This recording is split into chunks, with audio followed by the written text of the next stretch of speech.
So about 10 years ago, my mom was still living in the farmhouse that I grew up in.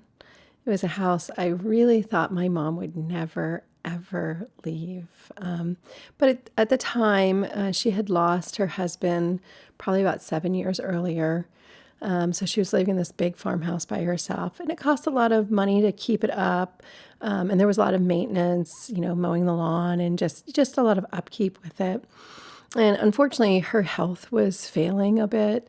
Now, please know this was 10 years ago. So, and she just passed away last year. So there's this long journey, but it was at a time that she had had some problems, and I was having to go out of town. At the time, she lived about 3 miles from me, and so I was checking in on her at least daily. And she wasn't feeling good, and I was going out of town. And at the time, I had opened a personal care home, which is kind of the same thing as assisted living in most states, and we'll get into more of that later. But I said, "Mom, you have to go there for respite care." Well, she was ticked off at me. She didn't understand. I was like, "Mom, you're not safe to be here. If I'm out of town, something happens, you fall. You just need to go." Just for, it was like 3 or 4 days. And so I contacted the facility and arranged for respite care. And she moved herself in there for a few days. And I remember when I came home, she was like, "Come get me right away." So I did. I went and picked her up, took her back to her house. And, she was irritated at me. And I ended up having to go out of town, and again, maybe like a month later. This time it was again 3 or 4 days. So same routine. I said, "Mom, you have to," and she did not want to go. And I was just like, you really, really need to. And at that time, to be honest with you, I wasn't thinking that she actually had to move there. I just knew to get through this space that we were at where she wasn't feeling good. So even then, my mom had some mobility problems and was prone to falling. She also had some lung issues and was very prone to like getting pneumonia. And I think this was after, a bout of pneumonia where she was just really weak. And so she went to the village.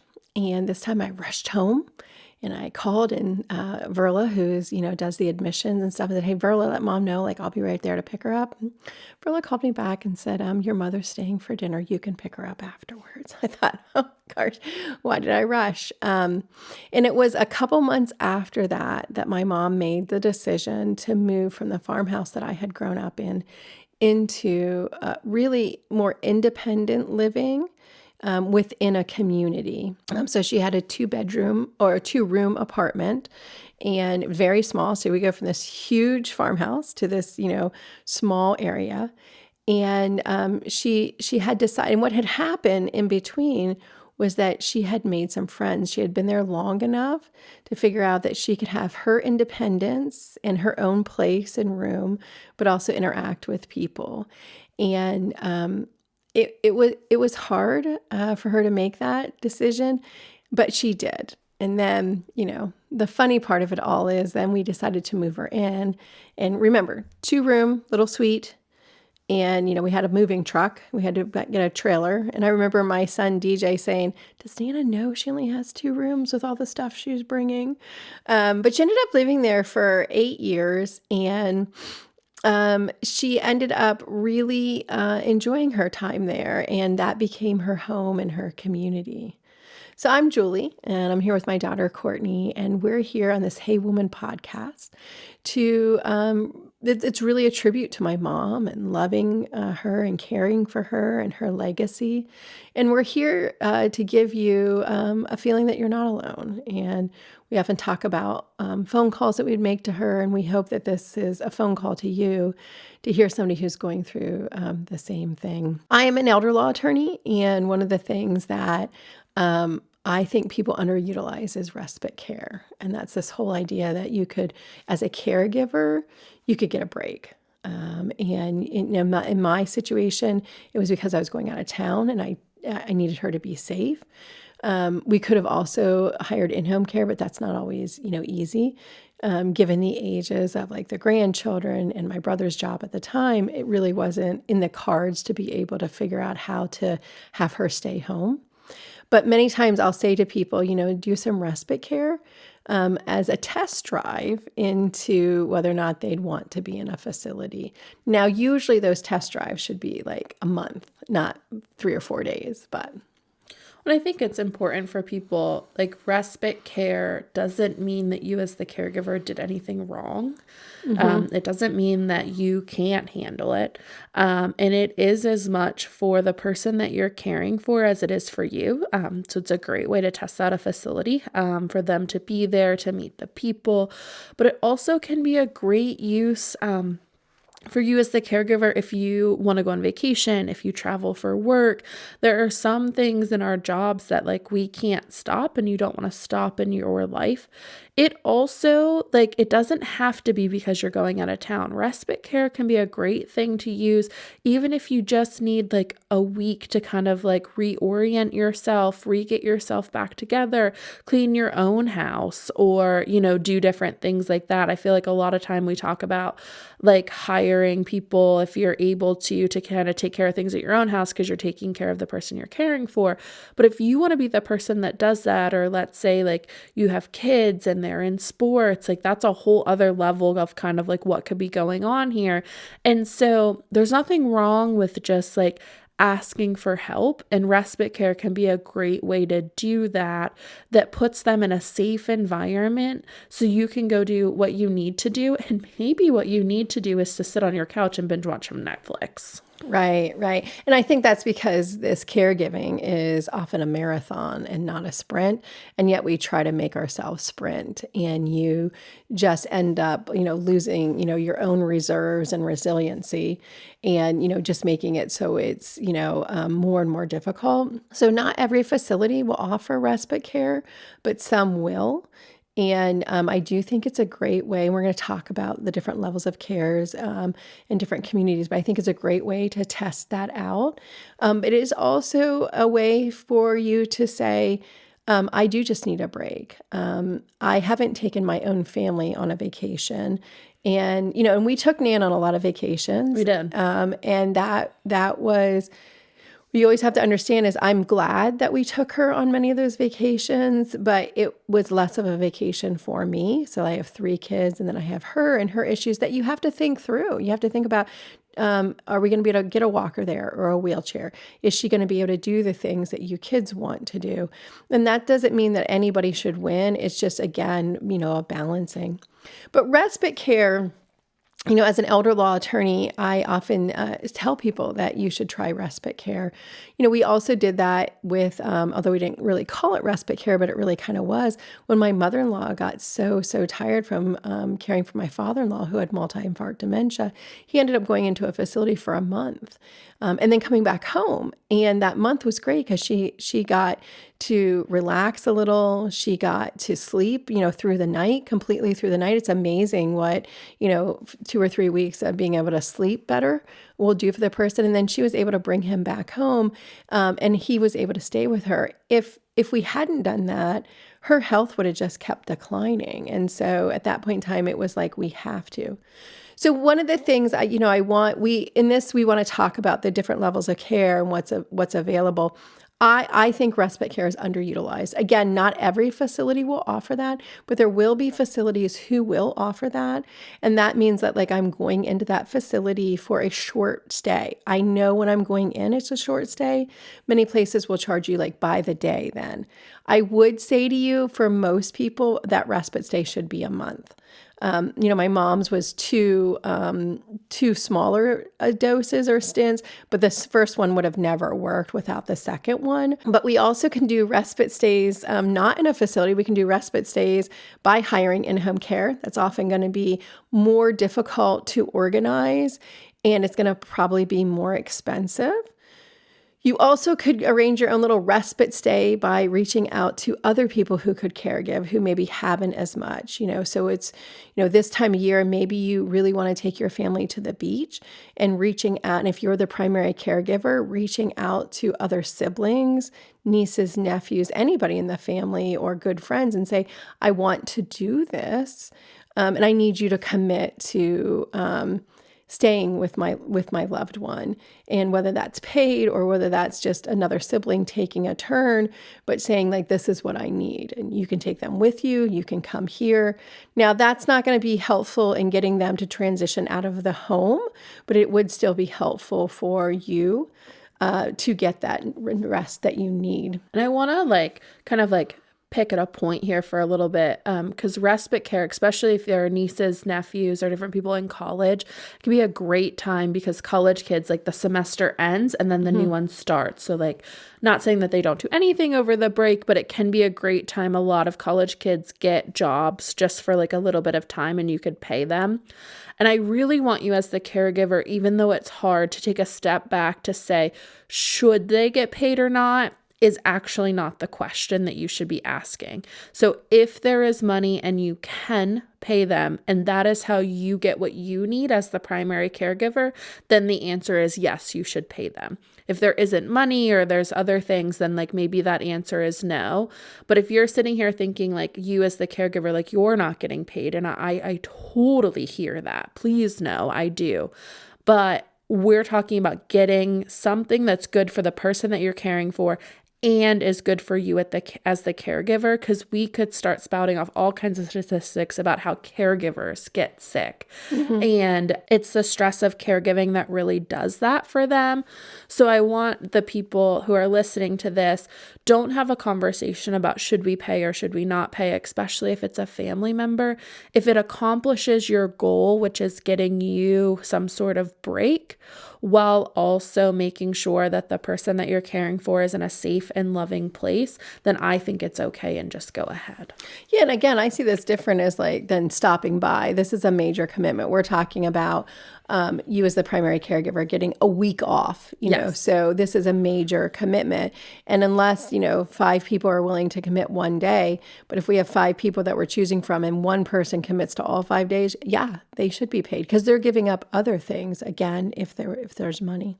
So respite is a great kind of entryway into facilities, or we often call them communities now. And the place that my mom was at, Nipponos Valley Village, is what's called a personal care home in Pennsylvania. Some states have personal care homes, but more states call them assisted living.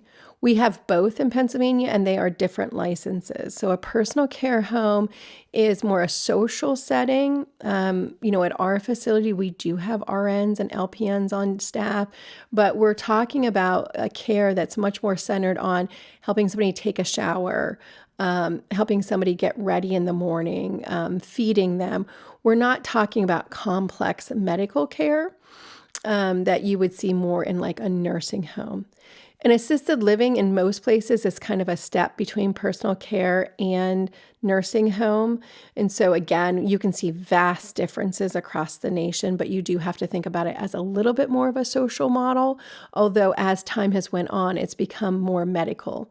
So, care that I would have saw as a social worker in a nursing home 20 years ago, now is being done in assisted living. And some of that has to do with payment sources, who pays for what, those types of things. But assisted living, also many memory care units that are out there are more like assisted living level care. Because think about a lot of people who have dementia, Alzheimer's, which is a type of dementia.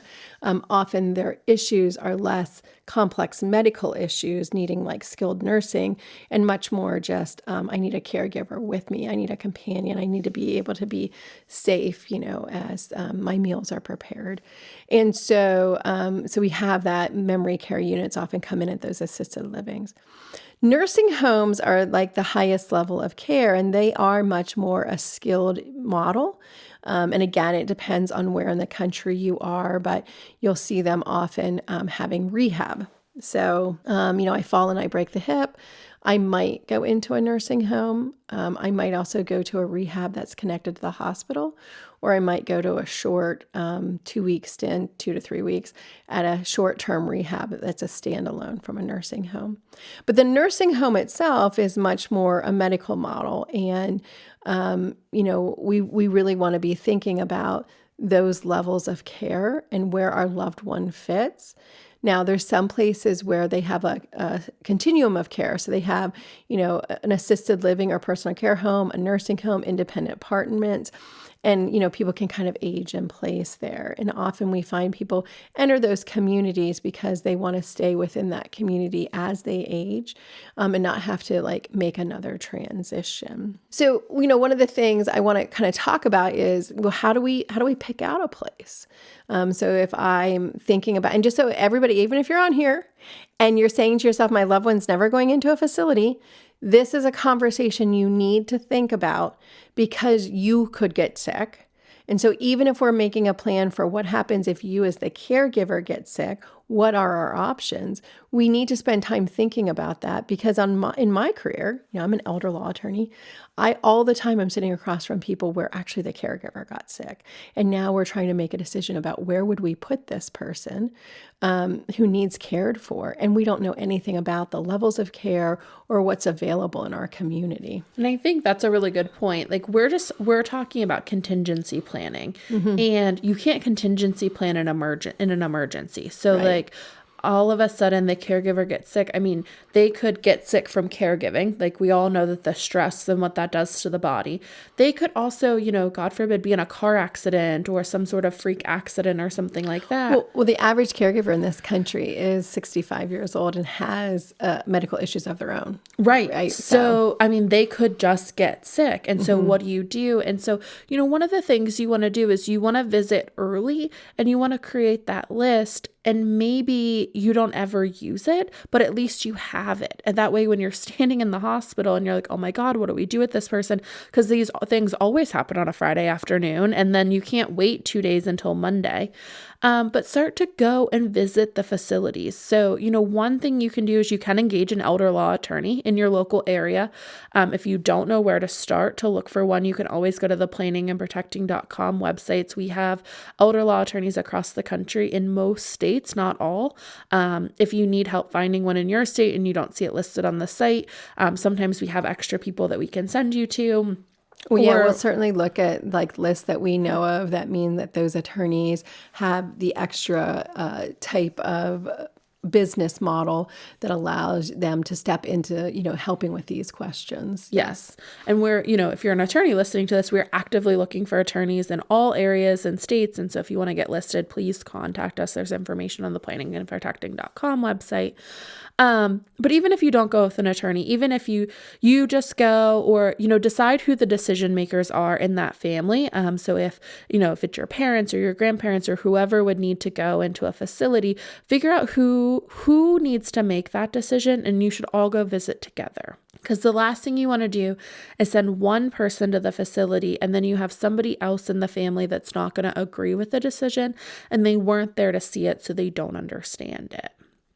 And when you go to visit, try to go around a meal time, like dinner time is a really good time to go visit facilities and kind of understand like if this is what it looks like at dinner. See if you could stay for a meal to try the food if you think the food is going to be very important to the person that you're caregiving for, but kind of tour, I would think, at all levels so that no matter where you're at in the caregiving journey, you have an option for all different levels of care. And I think, we could be surprised. I never thought Nan would move into a community. She actually wasn't what you would call a social person. Like she had her friends, but that was kind of it. That was what she needed. A small group, yeah. She wasn't somebody that was going out with people all of the time. She had a small group of people and she went out consistently with them. It's not that she wasn't a nice person or she didn't like people. She just kept her circle small. That was always the way that she was. And I think people sometimes overwhelmed her. Yes. So she could people a little. But then, she was a little overwhelmed and would have preferred just to, be by herself.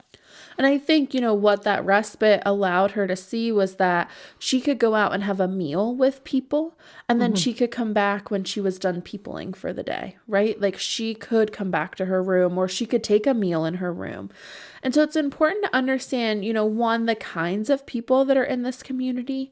So talking to the person that does the tour about, who moves in here, what are their goals, what do the meals look like? What activities do they have?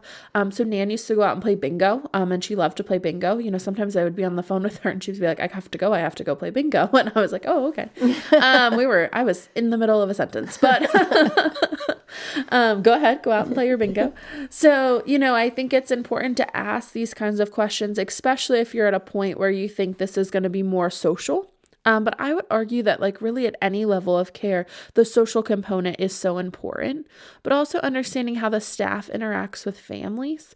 If it is like a personal care or assisted living and the person that you're caring for is still like able and they're able to drive, like really talking to that person about, do they let people out? So like, do they let people out to drive, to take their car? So the place that Nan moved into, she still had her car. She had a place to park it and she could kind of come and go really as she pleased. They asked that she just let them know. Just so they knew, like, if she was going to be there for a meal or not there.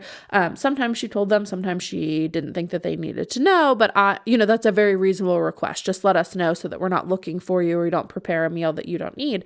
But before she moved in there was another gentleman that lived there and he had a car as well and he would go to church. And so we knew that facility was a facility that would allow her to kind of come and go. And they had a system for it. They were used to it.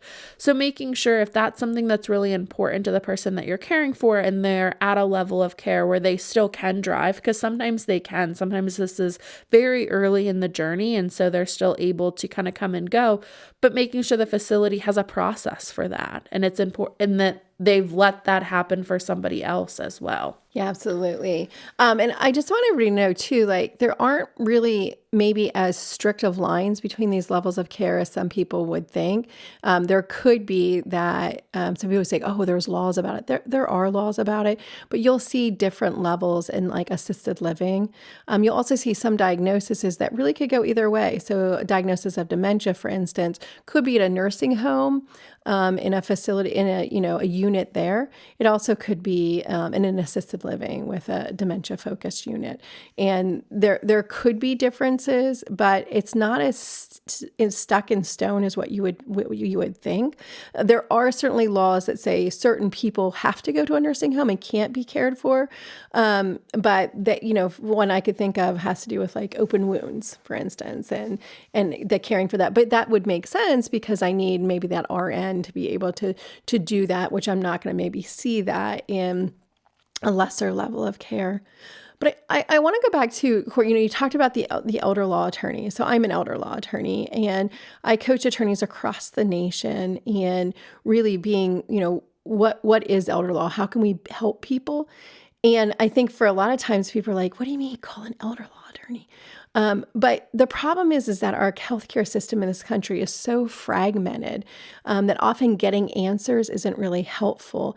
And so you have to see the elder law attorney as being able to liaison between that aging network and having you better understand what that aging network is, particularly in your own community and what the options are, and be able to, help you with that plan. So you would think that it wouldn't necessarily take an attorney to do that. But that's the reality of where we are in this country. There's not really great advocacy and social workers that are available like they used to be 25 years ago. And so you really have to kind of make that plan and plot that out, which is why we're suggesting to you, go look at facilities, go think about what is this contingency plan. And for many of you, it may be like, my mom or dad or whoever I'm caregiving for is not going to be able to make it in the place that they're living. Again, my mom lived in a farmhouse, really hard. She actually couldn't have ended up staying there.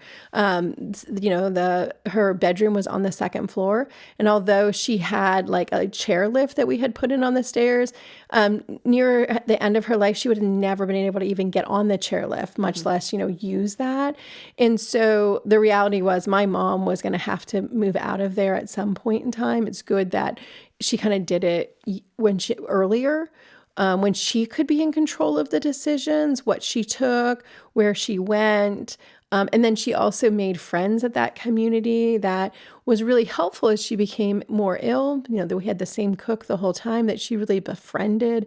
We had the same admissions director that whole time, which she really befriended. And those relationships ended up being very important to her.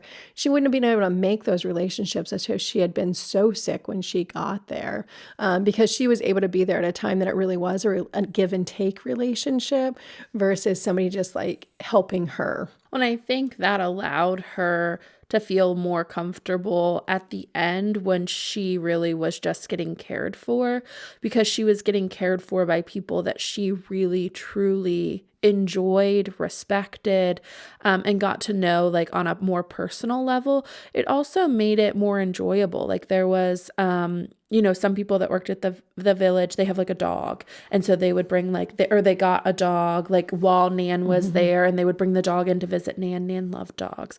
And so she would be so excited to like hear about the dog or see pictures. And she truly cared and wanted to know like how people's kids were doing and different things like that. And it made like at the end when maybe she was less herself and more difficult to care for, a little bit better, because the caregivers knew her as a person, not just a difficult person to care for. Yeah, I mean, she certainly didn't have her filter on at the end. No. But some of that was, just the frustration of having to be dependent on other people. And so, yeah, having those relationships was helpful. I also want people to think about, again, if you haven't toured these places, you could get into a situation where your loved one like falls and breaks a hip, and you're at the hospital, and they're like, oh, here, you have to pick where you're going to be discharged. Again, our message to you is don't be in this situation. But if you are, I just want you to know there's places that you can look. So if you're given a list of facilities that the person could go to, take the 10 minutes with your phone and Google about these facilities, look at their ratings, maybe ask ChatGPT, although, I don't know how reliable that is, but it certainly gives you more information, both the ratings and the ChatGPT, because remember that's based on maybe, a skew of people that are just upset, but it's worthwhile. It's worthwhile to see, to read, to find out. And then also on Medicare.gov, that's a site where the government is going to have rated the facilities. And I think the most important thing that you can see on there is what percentage of people are discharged after therapy. And so that's going to greatly differ. So if I have a loved one who fell and broke their hip, for instance, or fractured something, and they're going to go into a facility, I want them to go into the facility that has the highest rating on being able to get my loved one back home. And that is going to be different. It's going to vary. Again, an elder law attorney in your local area could help with some of this information, because we work within those places all the time. And we know the places that might be better for dementia, or better for a broken hip, or better for certain diagnoses. And so, you want to, even in that 11th hour, do some independent thinking. I would say to you that some places at this point in time pay like finder's fees. So you should know that you could get discharged to a facility, and the person that makes that appointment for you could be getting paid for having made that referral. I'm not saying if that's right or wrong. As an attorney, I can't do that. As an attorney, I'm not allowed to accept that money. So my referral is not about getting money. My referral as an attorney is about where I think your loved one would do the best.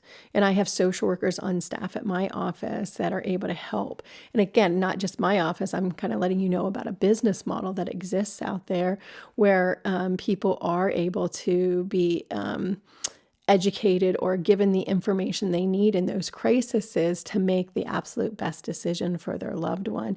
Because it really does matter. It really, really does. I had to advocate quite hard for my mom in a couple of situations where, she was at a hospital. I visited her every day, and they, come in on a Friday and say, your mom's being discharged today. And I was like, to a nursing home. I was like, no, she's not. She's going to go to a short-term rehab facility, and here's the one I want her to go to. And they're like, oh, they won't take her. I was like, yes, they will. Like, you didn't even try, and you don't actually know. So the person that was giving me that information didn't actually know, because it's really up to that facility. So I called the facility. I put them in touch with the social worker. I explained my mom's situation, and they said, absolutely, we would take her. They came out and did their own view. But if it wasn't for me having that information, my mom wouldn't have been given that opportunity. And I think she could have gotten in a situation where she didn't get out of the nursing home. And I'm not at all negative about nursing homes. They have their place, but the difference is the amount of therapy that they're getting. So in a nursing home, my mom would have gotten less therapy per day than she did at the short-term rehab.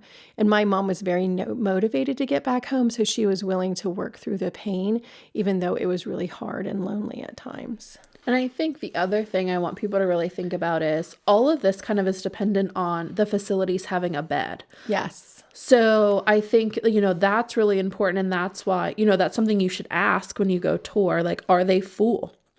And that's why you should kind of have one that you like and maybe like a backup. That's why all of this information is just really good to have, or two backups or different things Or like put that. yourself on a waiting list where Yes. I just met with a client the other day. She has herself on a waiting list and her name came up and she's not ready to move. So she just goes back down to the bottom. But she's already filled out the application. So again, if you're in this crisis situation, not only do you have to pick a place, you have to fill out this application, you have to get access to all this information. Then your loved one's laying in a bed and you're like crazy, whereby if you do this and you fill out an application, you figure out, if that place is already full, fill out an application, see if they'll keep it on their pile. And they might. And then just so you know, if I'm the admissions coordinator at a place on a Friday and you have all your paperwork to me already, I'm picking you over another person coming in because that's a whole bunch of work. And so I think it can really help because that's something, and that's not anything bad. That's something that they can get accomplished that day. They may know the other people are never going to be able to get that information around. It just puts you in a better situation. It does. And it's a lot of information to get around and to get to the facility. So there can be no harm in putting them on a list. This is all about trying to avoid, there's so much that can happen in caregiving. And this is about trying to avoid the emergency and exacerbating what it is. This is about getting information in your hands as quick as you can to the best of your ability. And so using like either yourself or if there's somebody else that's helping you caregive, like kind of picking and choosing, use a visit to start like getting all of the information together, getting it in one place so that you have it and you're ready, get the application into a facility, and understanding what the payment is going to be too. Like that's a whole other thing that, we could spend hours on. Well, it's a great segue. I was gonna talk a little bit about the payment structure because that's also really important here. Yeah. So I think, why don't you talk about that a little bit? Because, just for everything, when we bring up money, we don't bring it up in a good or bad. There is no good or bad in money. But there are different economic situations for everybody, and it just has to be factored in. So just if you're in one economic system as not another, doesn't mean your options are bad. It just means that they're different. And so I really want you to release money. It can be such a hard thing because we have so many thoughts and feelings about it. It's not good or bad. Particularly with family members. Yes, particularly with family members and what they should do with their money and shouldn't do. It just makes the options different. And for some, economic situations, it makes planning different. And so we just want you to be prepared because I would hate for you to walk into somewhere and you're not prepared for what that conversation around money could be. Yeah. And one of the things the first money issue, and it kind of goes back to those applications I want people to know is sometimes these facilities, we think about healthcare as, it's healthcare, like they're kind and gentle. We have to understand they're businesses. And that doesn't mean anything right or wrong. So we really want to think about how we mark the application. So you could be asked to sign the application. You want to make sure you sign it in a way that you're not personally liable. So you're just signing the application saying, like, if Cortney was signing it for me as my power of attorney, that my money is available to pay for that care, but that hers isn't. And that's really important that at the end you put like power of attorney behind it. If you are power of attorney, if you're not, you should make something that says that you're just a representative. So understand the capacity in which you sign it. Every state's a little different. There are filial support laws in Pennsylvania that say that kids can be held responsible to pay for their parents' care. Now that doesn't really happen much in Pennsylvania. The cases that typically happen are cases where maybe the kids stole the money.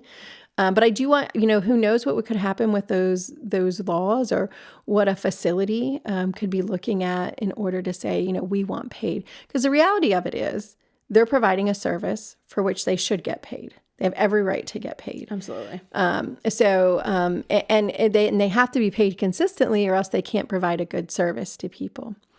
But Beyond that, we want people to know that there are different payment sources. So there are veterans benefits that a thing called aid and attendance, and that means that you're in the need of another person to help you, to give you aid and attendance.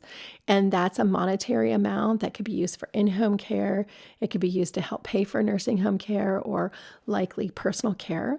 So if your loved one is a veteran, and there's two different programs. One, the aid and attendance, is a non-service connected disability. So I'm disabled, but I didn't get disabled in the military.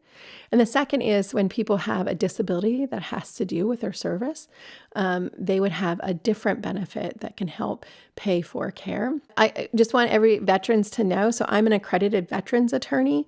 Many law offices, have veterans attorneys on their staff and know about veterans benefits. And it would be great to know, because you may say, oh, I could never afford that personal care home or that assisted living, but you may not know that you're able to get these veterans benefits. And actually at the facility I own, many veterans are there simply because of this extra benefit that they have, that they're able to do that. There also is Medicare, and many people believe that Medicare is going to pay for a lot of what we talk about, and it's really just not. Medicare pays for acute care. So you get sick, you go to the hospital, you go to the doctor. Medicare pays for that. It will pay up to 100 days for nursing home care, but most people get, 20 to 30 days. So not a lot. It's designed for care that we would have gotten in the hospital 20, 30, 40 years ago. So a little bit of rehab. I definitely need skilled care.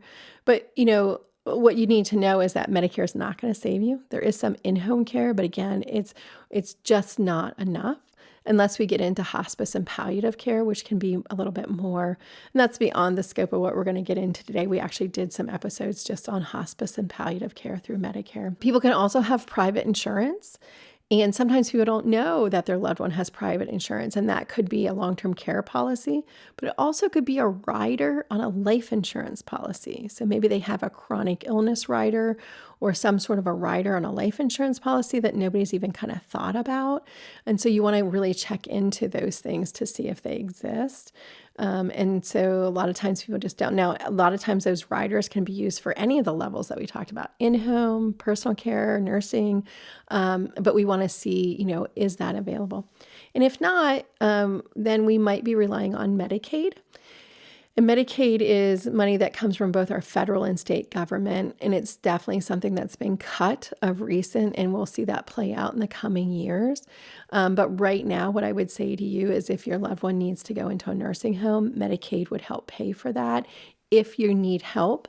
And the biggest thing that people don't understand is that there are protections for spouses. So if I'm a spouse, I'm caring for my loved one, I have a house, I have, a little bit of money, I might be able to keep that, and my spouse go into a facility and Medicaid help take care of it.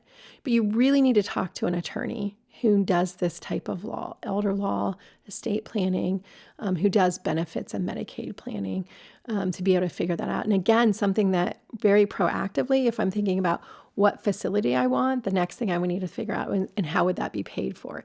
Even if I'm not paying for it right now, like just to know kind of those options that are out there, which way I would lean in that circumstance, and do any type of planning to help, particularly if you have, a family cabin, a family business, a family farm, if there's things that we really do need to protect, because the nursing home bill, could be $10,000 to $15,000 a month, and there will be people that say it could be more, or it could be less, but it's a good amount of money that we have to be thinking about that can really blow through people's savings, and so we want to know that part of this is just let you know the levels of care.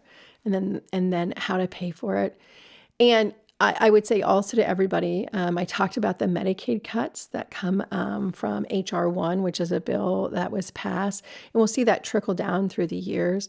One of the biggest things we worry about is in-home care. So there is some payment for waivers for in-home care through a thing called a waiver, home and community-based waivers, home community-based services. And that's one of the things that we're worried will stop in some of the states. We don't know because there's a federal cut. Every state will then have to administer and decide what to cut and what not to cut. But I would say to you, if you're caring for your loved one right now and you could leave you could use help in your home right now.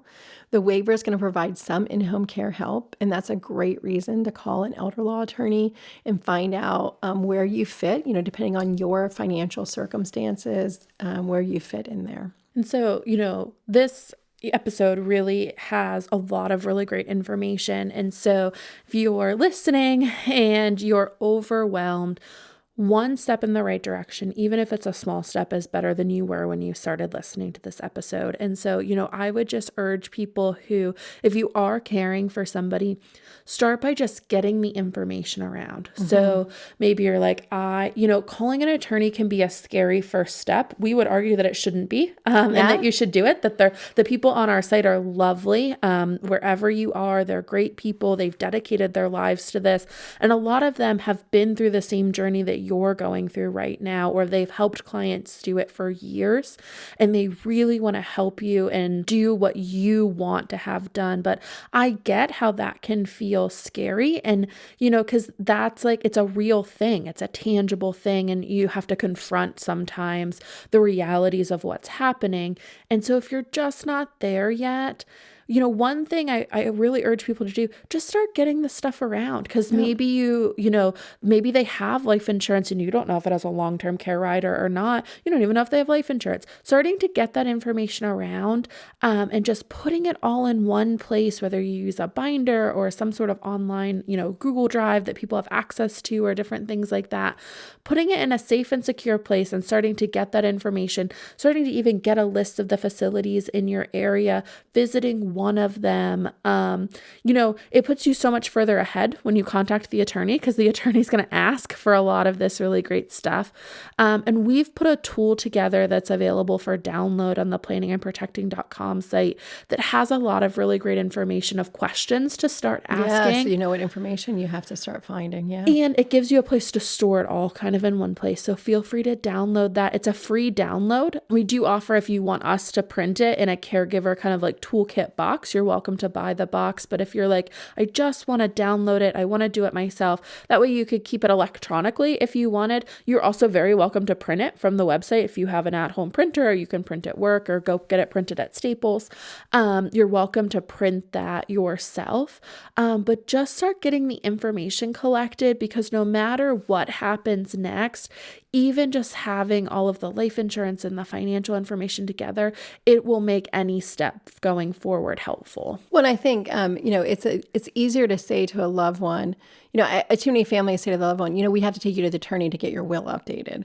And then, that can make people defensive, right? But here you're saying we need to start gathering this information. And if you download that toolkit, you can share it with them and start going through, and maybe they have some things, and explain that, we might be able to get some help, that we don't know about the life insurance. So giving them kind of these real instances of how this could be helpful, and that you're not taking away from them, but really making them part of that process, I think is really, really important. And I get it's hard. Don't think it was easy with my mom just because I do this for a living. It was not. Well, and I think, that's why we started doing this, was that I work in the elder law firm. You are the managing partner of the firm. And it was still really hard. So we come at you at two people who walked this journey, and it was really hard for us. And we live in this space every day. So we get it. It is hard. And taking a small step forward that it will help you no matter what. Come back and listen to the episode later. Some of this stuff that we talk about is already in the caregiver toolkit if you need to reference back to it. But I just think, take a small step forward. We're always adding to the toolkit too. And you'll see that released on social media and different things like that as we think about more and more things that would be helpful. And so you're always able to download kind of that in pieces or the whole thing together. But just take a step forward and maybe see if they have life insurance. It's something you can do on a visit. It's constructive. And so again, you can go to planningandprotecting.com. That website has attorneys. It has free resources and all kinds of really great information information. Also follow us on Instagram, on TikTok, on Facebook. We're posting different tips and tricks, especially as we go through the holiday season and into the new year. We also, post any updates or different things like that. And so we really appreciate you listening and following along. And just remember that this wasn't meant to be overwhelming. It was meant to be informational, and it's okay if you just take this and do one small thing each, over whatever course of time, because any step you make is a step in the right direction and will help you later on.